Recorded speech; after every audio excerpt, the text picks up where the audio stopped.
Susanna, how are you today? I'm here taking a little break, and I thought that it would be a perfect time to share with you something that I've been thinking for the last couple of weeks or 3 weeks, and it has to do with the word dishonorable or being dishonorable. And this word came up after a coaching session with one of my favorite coaches.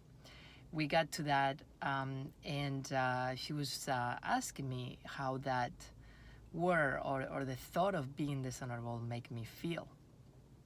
And all those feelings of guilt and shame came up.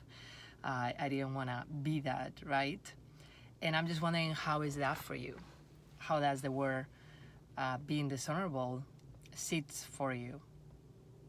And it made me think also about my clients and the work that I do with them during my coaching sessions specifically, and how sometimes we create some steps for the outcomes that they want to have for their health and wellness goals.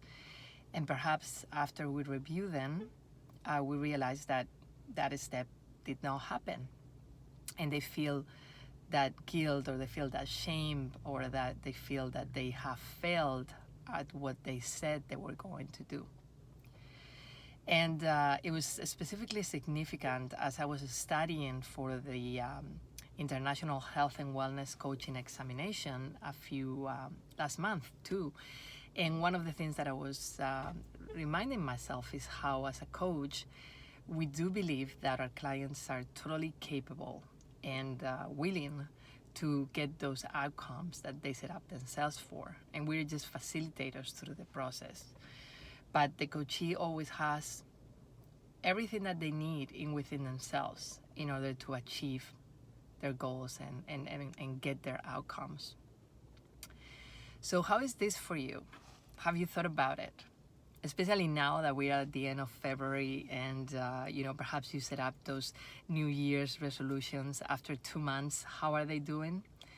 Are you on a roll and everything is going great and you are very close to your goal? Or are you feeling that you are not doing the things that you said you will set up for yourself? Well, I want you to think about it a little bit differently. And let's turn around the word dishonorable, and let's think about what can be positive about it. And what came up for me was that perhaps being dishonorable allows me to actually change my mind, to understand that I have a choice, that I can change the decisions that I've made in the past if I believe that they no longer serve me. And I have to change my arms because I'm so used to the tripod. This is making me very tired on that right arm.